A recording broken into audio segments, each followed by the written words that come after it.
Champions trophy final మ్యాచ్లో మరోసారి స్పిన్నర్లు సత్తా చాటారు. న్యూజిలాండ్కు 251 పరుగులకే కట్టడి చేయడంలో సక్సెస్ అయ్యారు. మొత్తం 7 వికెట్లు తీగా ఇందులో 5 వికెట్లు స్పిన్నర్లకే పట్టాయి. టీమిండియా ఛాంపియన్స్ ట్రోఫీని దక్కించుకోవాలంటే 252 పరుగులు చేయాలి.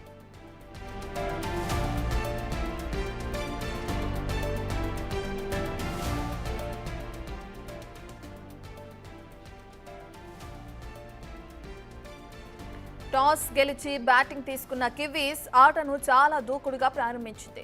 రచిన్ రవీంద్ర వేగంగా పరుగులు చేశాడు. అయితే ఎప్పుడైతే స్పిన్నర్లు సీన్లోకి ఎంట్రీ ఇచ్చారో మ్యాచ్ టర్న్ అయింది. పరుగుల వేగం తగ్గింది. వికెట్లు రావటం ప్రారంభమైంది. మొదట విలియం, ఇక ఆ తర్వాత రచిన్, ఇక ఆ తర్వాత విలియమ్సన్ ఇలా వరుసగా వికెట్లు సమర్పించుకున్నారు కివీస్ బ్యాటర్లు.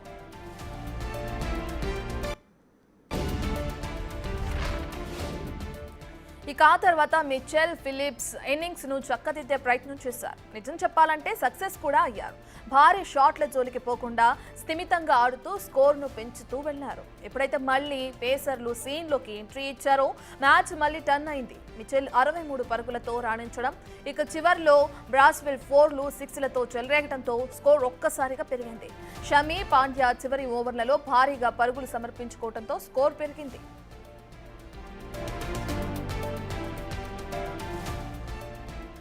జరుగుతున్న మ్యాచ్ కి సంబంధించిన పూర్తి అప్డేట్స్ అందించడానికి మా ప్రతినిధి రాణా అందుబాటులో ఉన్నారు. Right Rana, details. So big match లో ఇవాళ కివీస్ 251 పరుగుల లక్ష్యాన్ని టీమిండియా ముందు నిర్దేశించింది. అయితే టీమిండియా మొదటగా ఫీల్డింగ్ లో అద్భుతమైనటువంటి ప్రతిభ అనేది కల్పించిందని చెప్పుకోవచ్చు. ఎందుకంటే యాక్చువల్లీ విలియం కానీ రచిన్ రవీంద్ర కానీ వీళ్ళిద్దరు కూడా ఇన్నింగ్స్ ను ఓపెన్ చేసినప్పుడు కివీస్ తరఫున సో వాళ్ళు మొదటి నుంచి కూడా చాలా ఆరంభాన్ని చాలా బాగా ఇచ్చారని చెప్పుకోవచ్చు. ముఖ్యంగా రచిన్ రవీంద్ర దాదాపు 37 పరుగులు చేశారు. ఎందుకంటే అతను క్రీజులో ఉన్నటువంటి సందర్భంలో దాదాపు 4 4లు కొట్టాడు, ఒక 6 ను కూడా కొట్టాడు. తర్వాత విలియం కూడా 15 పరుగులు చేసి 2 4లతో వాళ్ళు పూర్తి స్థాయిలో నిలబడతారు అనుకున్న సమయంలో విలియం ఎప్పుడైతే కుల్దీప్ యాదవ్ అతన్ని అవుట్ చేశాడో అప్పుడు అయితే ఇన్నింగ్స్ కి తెరపడింది. తర్వాత వచ్చినటువంటి బ్యాట్స్మెన్స్ అందరూ కూడా స్ట్రైట్ రొకేట్ చేయడానికి వాళ్ళు ప్రయత్నించారు. అయితే కేన్ విలియమ్సన్ కేవలం 11 పరుగుల వద్దే ఈసారి కుల్దీప్ యాదవ్ మరొక వికెట్ తీసి పూర్తిగా కివీస్ ని దెబ్బతీశాడని చెప్పుకోవచ్చు. సో అప్పటి నుంచి కూడా చాలా వరకు న్యూజిలాండ్ సంబంధించిన స్కోర్ ని మందగించింది. సో వాళ్ళంతా కూడా స్కోర్ ని రొటేట్ చేయడానికి చాలా వారు ప్రయత్నించినప్పుడు నేపథ్యంగా పడుతుంది. దాదాపు 15 ఓవర్ నుంచి కూడా 35 ఓవర్ వరకు కూడా భారత బౌలర్లు చాలా అద్భుతంగానే బౌలింగ్ వేశారు, ఫీల్డింగ్ కూడా చేసినప్పుడు నేపథ్యంగా పడుతుంది. అయితే భారత బౌలర్లు మాత్రం డైరెక్ట్ మిచెల్ అయితే మాత్రం అద్భుతంగానే అతను ఎదుర్కొన్నాడు. దాదాపు సింగిల్స్ రొటేట్ చేస్తూ అడపదడప 4లు బాస్తూ 101 బంతులు ఆడి అతను దాదాపు 63 పరుగులు చేసినప్పుడు నేపథ్యంగా పడుతుంది. తర్వాత ఆదుకుంటాడు అనుకుంటున్న టామ్ లాథన్ కూడా కేవలం 14 పరుగులకే అతను అవుట్ అవడము, తర్వాత గ్లెన్ ఫిలిప్స్ తను 52 బాల్స్ తిని దాదాపు 34 పరుగులు చేయడము, ఒక 2 4లు ఒక 6తో కొట్టడం.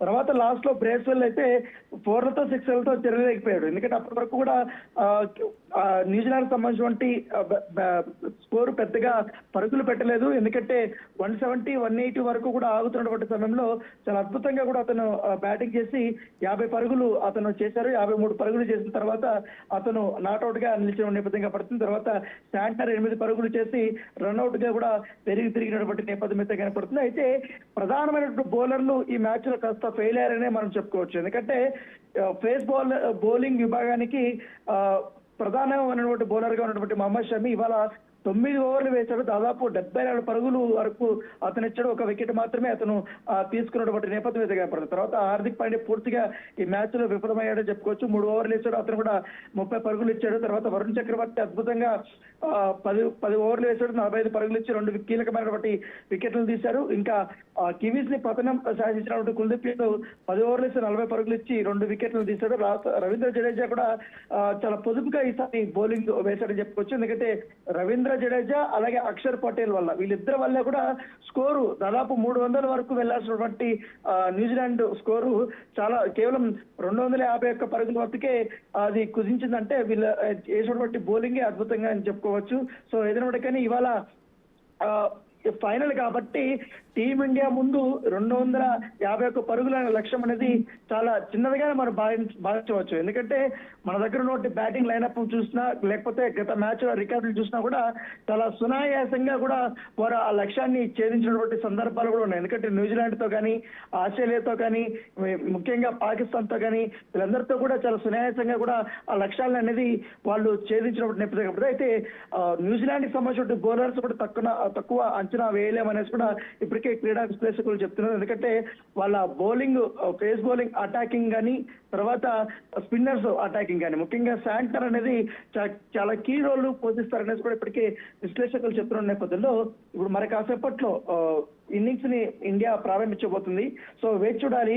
రోహిత్ శర్మ, గిల్ ఇచ్చేటువంటి ఆరంభమైనదే ఎక్కువగా భారత్ ఆధారపడే అవకాశం ఉన్నట్టుగా మనకు తెలుస్తుంది. ఎందుకంటే వారు కానీ మినిమం 50+, 70+ కానీ శుభారంభం ఇచ్చినా కూడా కంపల్సరీ అది గెలుపు మీద చాలా ప్రభావం అనేది చూపుతుంది. ఎవరి మీద పెద్దగా ప్రెషర్ అనేది ఉండదు. ఒకవేళ కానీ వాళ్ళు పార్ట్నర్షిప్ 100 రన్నులు చేస్తే మాత్రం గెలుపు మాత్రం నరకగానే మనం భావించాల్సిన అవసరం ఉంది. వచ్చినటువంటి బ్యాట్స్మెన్స్ అందరికీ కూడా తర్వాత పెద్దగా ప్రెషర్ ఉండదు.